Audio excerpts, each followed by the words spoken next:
دنیا بیوقوفوں سے بھری ہوئی ہے۔ بہت سے بیوقوفوں سے آپ کا پالا بھی پڑا ہوگا، لیکن جن بیوقوفوں کی کہانی میں آپ کو سنانے والی ہوں، ان کی کہانی سن کر آپ کہیں گے کوئی اتنا بیوقوف بھی کیسے ہو سکتا ہے؟ اگر آپ کسی بیوقوف سے ملے ہیں تو مجھے کمنٹ باکس میں ضرور اس کے بارے میں بتائیے گا۔ تو چلیے آج کی کہانی کی طرف۔ پرانے زمانے کی بات ہے کہ ایک بہت نیک اور سیدھی سادی بڑھیا تھی۔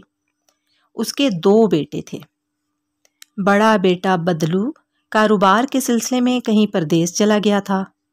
چھوٹا بیٹا فضلو اس کے پاس رہتا تھا، وہی اس کی دیکھ بھال کرتا تھا۔ خدا کا کرنا ایسا ہوا کہ ایک دن فضلو بیمار ہو گیا۔ بہت علاج معالجہ کرایا، لیکن کچھ فائدہ نہ ہوا اور آخر کار وہ اللہ کو پیارا ہو گیا۔ بڑھیا بیچاری پر غم کا پہاڑ ٹوٹ پڑا۔ بڑھاپے میں خدا نے اس بیچاری کا سہارا چھین لیا تھا۔ اب اس کی دیکھ بھال کرنے والا کوئی نہیں تھا۔ اس نے اپنے پردیسی بیٹے بدلو کو ایک خط کے ذریعے اپنی حالت اور فضلو کی موت کی خبر لکھوا بھیجی۔ اس سے پہلے کہ بدلو کی طرف سے کوئی جواب آتا، ایک دن ایک مسافر اس بڑھیا کے پاس آیا اور بولا، دادی اماں، میں بہت دور سے آیا ہوں، تھک کر چور ہو چکا ہوں، اوپر سے رات بھی ہونے کو ہے۔ اگر اجازت دو تو یہ رات میں آپ ہی کے پاس، آپ ہی کے گھر پر ٹھہر جاؤں۔ آ جاؤ بیٹا، آؤ بیٹھو، کیا حرج ہے، رات ہی تو رہنا ہے، کون سا گھر اٹھا کر لے جاؤ گے؟ کہاں سے آئے ہو تم؟ بڑھیا نے پوچھا۔ میں کسی دوسری دنیا سے آ رہا ہوں دادی ماں، تھکے ہوئے مسافر نے جواب دیا۔ دوسری دنیا سے مسافر کی مراد لمبے سفر سے تھی، لیکن بڑھیا کے دل و دماغ پر چونکہ بیٹے کی موت کا اثر تھا اور اپنے دل کو سمجھانے کے لیے وہ بھی اکثر یہی کہا کرتی تھی کہ اس کا بیٹا اب دوسری دنیا میں چلا گیا ہے۔ مسافر کی زبان سے دوسری دنیا کا نام سن کر فوراً اسے اپنے مرحوم بیٹے کی یاد آ گئی اور ایک سرد آہ بھر کر بولی، بیٹا، کیا تم سچ مچ دوسری دنیا سے آ رہے ہو؟ میرا بیٹا فضلو بھی پچھلے ہی مہینے دوسری دنیا میں چلا گیا ہے، کیا وہ بھی تمہیں ملا ہے کبھی؟ مسافر بڑھیا کی سادگی کو بھانپ گیا اور بولا، اوہ، وہ فضلو آپ کا بیٹا ہے دادی ماں، میں تو اسے اچھی طرح جانتا ہوں، میں اور وہ ایک ہی کوٹری میں تو رہتے ہیں وہاں، بہت اچھا لڑکا ہے فضلو میاں۔ بڑھیا مسافر کے اور بھی قریب آ کر بیٹھ گئی اور حسرت بھری نظروں سے اس کی طرف دیکھتے ہوئے پوچھنے لگی، کیسا ہے میرا فضلو؟ کیا کرتا ہے وہاں؟ کچھ خاص اچھا نہیں ہے، ابھی تو اسے کوئی ڈھنگ کا کام بھی نہیں ملا ہے وہاں، بیچارہ بکریاں چرایا کرتا ہے۔ مسافر نے کسی قدر اداس سا ہو کر جواب دیا۔ ہائے ہائے، غضب ہو گیا، میرا بیٹا بکریاں چراتا ہے بیچارہ، مارا مارا چراگاہوں میں پھرتا ہوگا، وہاں بھی آرام نصیب نہیں ہوا بیچارے کو۔ بڑھیا نے بہت دکھی ہو کر کہا۔ اس کے دکھ میں اور بھی اضافہ کرنے کے لیے مسافر نے کہا، اماں، بیچارہ سر جھاڑ منہ پھاڑ مارا مارا پھرا کرتا ہے، کپڑے بھی تار تار ہو گئے ہیں بیچارے کے۔ یہ سن کر بڑھیا کا دل بھر آیا۔ تم کب واپس جاؤ گے بیٹا؟ اس نے مسافر سے پوچھا۔ بس پرسوں مجھے وہی پہنچنا ہے اماں، مسافر نے جواب دیا۔ تو پھر میرا ایک کام کر دو بیٹا، میرے پاس 40 گز کپڑے کا ایک تھان رکھا ہے، تم وہ تھان اور کچھ روپے میرے فضلوں کو دے دینا۔ اور اس کے ساتھ 50 روپے نقد مسافر کے حوالے کیے۔ مسافر نے رات بڑے آرام سے گزاری اور صبح ہوتے ہی بڑھیا کا صفایا کر کے چلتا بنا۔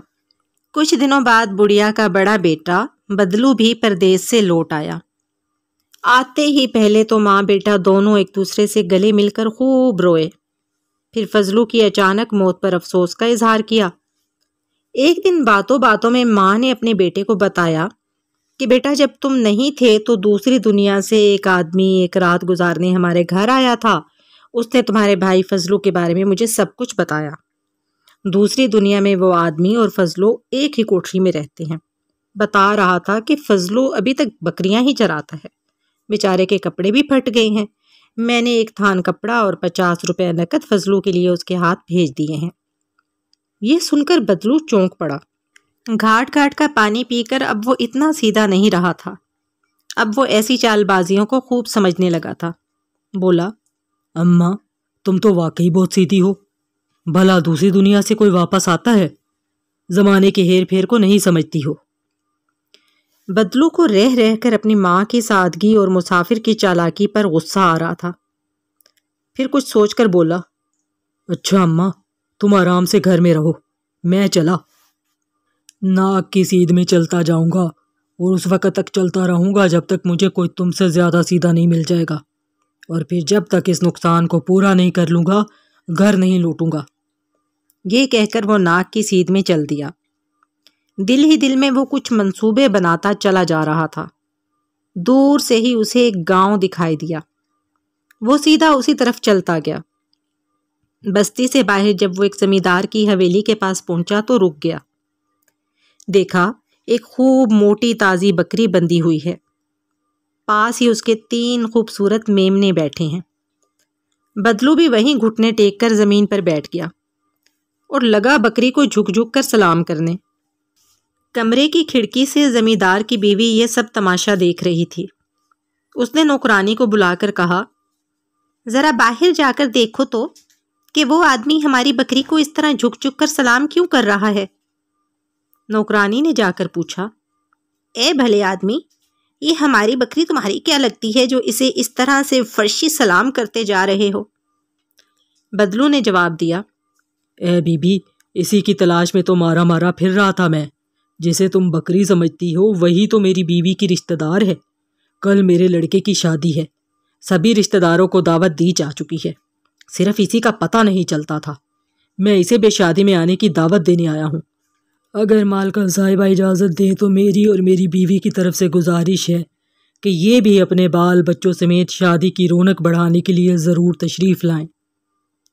نوکرانی نے جا کر مالکن کو بتایا تو وہ خوب ہنسی کہ یہ شخص بھی کتنا بے وقوف ہے جو ایک بکری جیسے جانور کو اپنی بیوی کی رشتہ دار سمجھتا ہے اور اپنے لڑکے کی شادی میں اسے دعوت دینے آیا ہے۔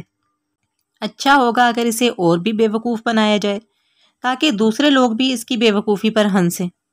اس نے فوراً نوکرانی کے ذریعے کہلا بھیجا کہ اگر یہ اس کی رشتہ دار ہے تو اس کے رشتہ داروں کی شادی میں شرکت کرنے پر ہمیں کوئی اعتراض نہیں، مگر اس بیچاری کو تمہارا گھر ڈھونڈنے میں دقت ہوگی، اس لیے بہتر ہوگا کہ تم اسے ابھی سے اپنے ساتھ لیتے جاؤ۔ مالکن نے نوکرانی کو حکم دیا کہ ہماری بکری صاحبہ اپنے رشتہ دار کی شادی میں تشریف لے جا رہی ہیں، انہیں خوب سجا دو۔ سردی کا موسم ہے، میرا وہ روئیں دار نیا کوٹ بھی انہیں پہنا دو۔ اسی طرح اس کے بچوں کو بھی اچھی طرح سجا دو، اور سنو، باہر جو گاڑی کھڑی ہے اس میں 2 گھوڑے جتوا دو۔ اس کے رشتہ دار کی شادی کوئی روز روز تھوڑی ہونی ہے، ذرا ٹھاٹھ سے سوار ہو کر جائے گی ہماری بکری۔ چنانچہ مالکن اور اس کی نوکرانی نے بکری اور اس کے میمنوں کو خوب سجایا اور گاڑی میں 2 گھوڑے جتوا کر بکری اور اس کے بچوں کو بڑی شان سے گاڑی میں بٹھایا اور لگام بدلو کے ہاتھ میں تھماتے ہوئے کہا، بھائی کوچوان تو گھر پر ہے نہیں، ہمت کر کے آپ خود ہی کوچوانی کیجئے، لیکن گاڑی ذرا دھیرے چلانا، ایسا نہ ہو کہ ہماری بکری صاحبہ یا اس کے بچوں میں سے کسی کو چوٹ لگ جائے۔ اچھا، الوداع بکری صاحبہ۔ آپ بے فکر رہیے مالکن صاحبہ۔ کہتے ہوئے بدلو نے گھوڑوں کی لگام تھامی اور اپنی راہ لی۔ 2 گھوڑوں کی گاڑی میں سجی ہوئی بکری کی یوں وداعی ہو رہی تھی جیسے کوئی دلہن اپنے میکے سے ودا ہوتی ہے، اور بدلو اس ٹھاٹھ سے گاڑی ہانک رہا تھا جیسے کوئی دلہن لیے جا رہا ہو۔ یہ تماشا دیکھ دیکھ کر مالکن اور اس کی نوکرانی کے ہنستے ہنستے پیٹ میں بل پڑ گئے۔ جب تک گاڑی ان کی نظروں سے اوجھل نہیں ہوئی ان کی ہنسی نے رکنے کا نام نہیں لیا۔ تھوڑی دیر بعد جب زمیندار گھر پہنچا تو بیوی کو بہت خوش پایا۔ دراصل وہ سوچ رہی تھی کہ جب وہ اپنے میاں کو اس شخص کی بے وقوفی کا قصہ سنائے گی تو وہ بے حد خوش ہوگا۔ قصہ شروع کرنے سے پہلے مالکن نے جب نوکرانی کی طرف دیکھا تو اس کے ہونٹوں پر بھی وہی شرارت بھری مسکراہٹ کھیل رہی تھی۔ پھر کیا تھا، مالکن کہہ کے لگا کر ہنسنے لگی۔ مارے ہنسی کے اس کا تو برا حال تھا۔ اس کی ہنسی ذرا جب دھیمی ہوئی تو زمیندار نے پوچھا کہ آخر بات کیا ہے، میں بھی تو سنوں۔ بیوی نے کہا، اجی پوچھو مت، آج تو کمال ہی ہو گیا۔ کتنا مزہ آ رہا تھا۔ تم نے تو دیکھا ہی نہیں کہ کیسے ایک عجیب و غریب بے وقوف یہاں آیا اور گھٹنے ٹیک کر ہماری بکری کے سامنے بہت دیر تک ایسے جھکا رہا جیسے کوئی عقیدت مند اپنے روٹھے ہوئے پیر کو مناتا ہو۔ وہ بار بار اسے جھک جھک کر سلام کر رہا تھا۔ پوچھنے پر بولا کہ یہ بکری صاحبہ اس کی بیوی کی رشتہ دار ہیں اور وہ اسے اپنے لڑکے کی شادی میں شرکت کی دعوت دینے آیا ہے۔ کہتے کہتے بیوی تو ہنستی چلی جا رہی تھی مگر زمیندار کو غصہ آ رہا تھا۔ ہاں ہاں میں سمجھ گیا، تم نے کیا کیا ہوگا؟ زمیندار نے کہا، تم نے بکری اور اس کے میمنوں کو اس عجیب آدمی کے حوالے کر دیا ہوگا، یہی کیا ہے نا؟ بالکل یہی کیا ہے، بلکہ اسے اور بھی زیادہ بے وقوف بنانے کے لیے بکری کو خوب سجایا۔ اسے اپنا روئیں دار لال کوٹ بھی پہنا دیا۔ اسی طرح اس کے میمنوں کو بھی سجا کر 2 گھوڑے کی بگی میں بھیجا ہے۔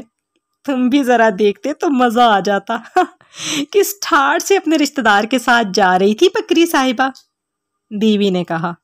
بس بس رہنے دو، اس کے رشتہ دار کا کچھ عطا پتہ بھی پوچھ لیا تھا کیا؟ زمیندار نے پوچھا۔ نہیں، یہ تو ہم نے کچھ نہیں پوچھا تھا، بیوی نے جواب دیا۔ تو اس کا مطلب یہ ہے کہ بے وقوف وہ نہیں تھا بلکہ وہ تم سب کو بے وقوف بنا گیا ہے۔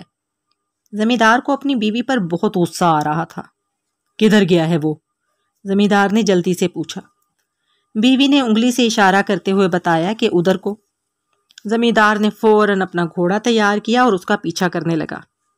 بدلو کو پہلے ہی شبہ تھا کہ اگر زمیندار کو پتہ چل گیا تو وہ ضرور پیچھا کرے گا۔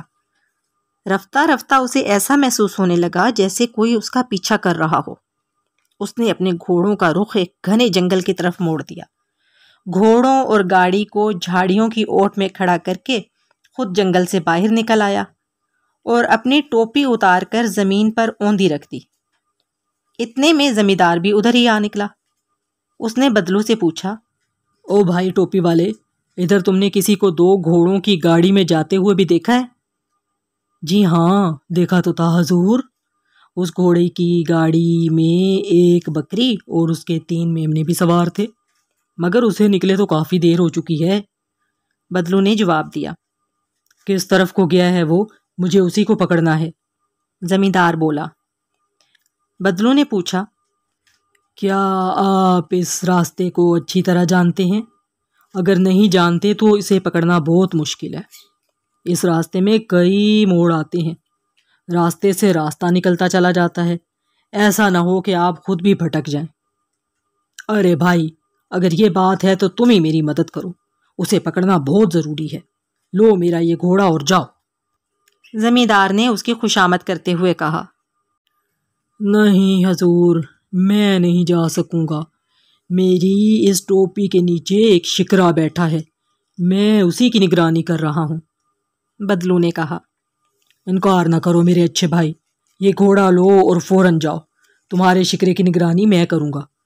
زمیندار نے کہا۔ تو خیال رکھنا کہیں اڑ نہ جائے، بہت قیمتی شکرا ہے، کہیں کھو گیا تو میرا مالک مجھے کچا چبا جائے گا، اسی لیے تو جا نہیں رہا ہوں۔ بدلو نے زور دیتے ہوئے کہا۔ کیا دام ہوں گے اس کے؟ زمیندار نے پوچھا۔ یہی کوئی 500 روپے سے کم کیا ہوں گے، بدلو نے جواب دیا۔ تو پرواہ مت کرو، اگر یہ کھو گیا تو اتنی رقم میں ادا کروں گا، زمیندار نے تسلی دیتے ہوئے کہا۔ بدلو نے بات بنتے دیکھ کر کہا، نہیں سرکار، زبانی جمع خرے سے کام نہیں چلے گا، مجھے اپنے مالک سے بہت ڈر لگتا ہے۔ زمیندار نے رقم بدلو کی طرف بڑھاتے ہوئے کہا، اگر میری زبان پر اعتماد نہیں تو یہ 500 روپے ضمانت رکھ لو۔ بدلو نے روپے لے کر جیب میں ڈالے اور اسی کے گھوڑے پر سوار ہو کر چلتا بنا، اور زمیندار صاحب خالی ٹوپی کی پہرے داری کرتے رہے۔ انتظار کرتے کرتے گھنٹوں بیت گئے لیکن بدلو واپس نہ لوٹا۔ انتظار کی گھڑیاں لمبی ہوتے دیکھ کر زمیندار اکتا گیا۔ سوچا کہ ٹوپی کے نیچے تو دیکھیں کہ کچھ ہے بھی یا نہیں، اگر نہیں ہے تو یہ بیکار کا انتظار تو ختم ہو۔ ٹوپی کو دھیرے دھیرے اٹھانا شروع کیا، دیکھا تو کچھ بھی نہیں تھا۔ بدمعاش کہیں کا، لگتا ہے یہ وہی شخص تھا جس نے میری بیوی کو بے وقوف بنایا تھا۔ زمیندار نے نفرت سے زمین پر تھوکا اور گھر کی طرف چل دیا۔ ادھر بدلو بھی 3 خوبصورت گھوڑے اور ایک بگی اور 3 ننھے ننھے بچوں والی صحت مند بکری لے کر گھر پہنچ چکا تھا۔ جاتے ہی اپنی ماں سے بولا، اماں اب میں ہمیشہ تمہارے پاس رہوں گا۔ میں تو سمجھتا تھا کہ ایک تم ہی سیدھی ہو، لیکن دیکھا تو دنیا میں تم سے بھی زیادہ سیدھے لوگ موجود ہیں۔ تو جناب آج کی کہانی کیسی لگی آپ کو؟ اگلی کہانی میں ملتے ہیں انشاءاللہ تعالی۔ فی امان اللہ۔